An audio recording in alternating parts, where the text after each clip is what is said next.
ভালোবেসে সখী। রবীন্দ্রনাথ রবীন্দ্রনাথকে একেবারে নিজের করে নেওয়া, নিজের করে পাওয়া, দূরে সরিয়ে রাখা নয়, একেবারে আপন করে নেওয়া। নিলেন কারা? দেবলীনা কুমার এবং মনোজ মুরলী নায়ার। নতুন মিউজিক ভিডিও লঞ্চ।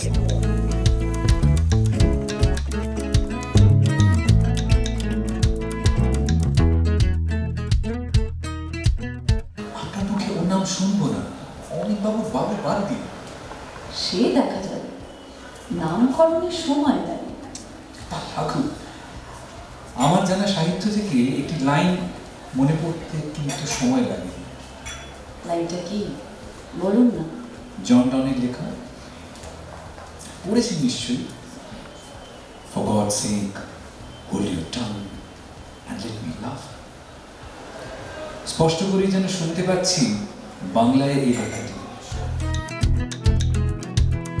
আমোদিনী আমাদের খুব ছোট্ট একটা পরিবার, কিন্তু যারাই আমরা কাজ করি না সবাই এটাকে নিজের মনে করে, মানে এটা আমার একার নয় বা মনোজার একার নয় বা দেবপ্রিয়ার একার নয়, এটা আমরা সবাই সত্যি পুরোটা মন প্রাণ দিয়ে কাজ করি। কারণ এটা আরেকবার বলছি, এটা ইন্ডিপেন্ডেন্ট একটা কাজ যেখানে সবাই নিজের রিসোর্স লাগিয়ে কাজটা করার চেষ্টা করছে। তো সেখানে যদি ভালোবাসা না থাকে তাহলে কিছুতেই কাজটা তৈরি করা সম্ভব নয়।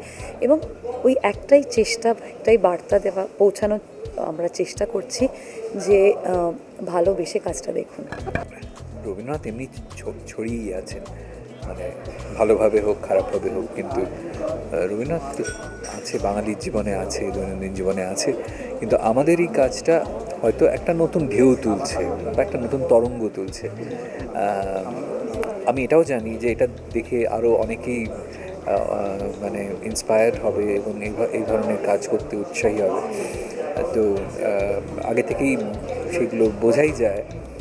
আর এইটা একটা এমন একটা কাজ যেখানে আমার ইনভলভমেন্টটা মানে একটা নতুন মাধ্যম। আগে শুধু গান গাইতাম, শুধু বসে হারমোনিয়াম বাজিয়ে গান গাইতাম, এখন অ্যাক্ট্রেসের সঙ্গে কাজ করছি, শিখছি নতুন জিনিস, ক্যামেরা অ্যাঙ্গেল, কতটা হাসতে হবে, কতটা কাঁদতে হবে, কতটা করতে হবে, এইসব ব্যাপারগুলো জানছি, বুঝছি। অ্যাকশন কাট এগুলো সব জানছি। অডিও মাধ্যম থেকে অডিও ভিজুয়াল মাধ্যমে কাজ, একটা নতুন কাজ, নতুনভাবে প্রেজেন্টেশনটা নতুন। আর যেহেতু রবীন্দ্রনাথ, সুতরাং একটু সজাগ থাকতে হয় যে যাতে মানুষের মানে ভাবাবেগে কোনো রকমভাবে আঘাত না আসে। আর আমরা যেগুলো করছি সেটা মানুষের দৈনন্দিন জীবনের অ্যাক্টিভিটিস, মানে সেখানে কোনো অন্য কিছু তো হচ্ছে না। ফলে দৈনন্দিন জীবনে টানা পড়েন, যেটা অনেকের বাড়িতেই হয়, প্রেম, ভালোবাসা, তো এই সব নিয়েই আর কি। তো কি শক্ত ভাবি, রবীন্দ্রনাথ অনেক সহজ। দেখুন, রবীন্দ্রনাথের জীবন থেকেই তো নির্যাসটা নিয়েই তো তার গান, কবিতা, গল্প, মানে অভিজ্ঞতা। তো ফলে সেইটা তো খুব স্বাভাবিকভাবেই, সেটা খুব সাধারণভাবেই আসবে।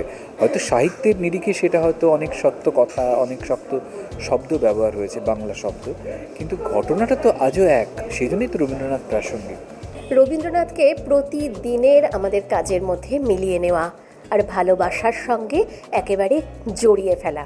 দেখতে থাকুন মিউজিক বাংলা, এনজয় সারাদিন।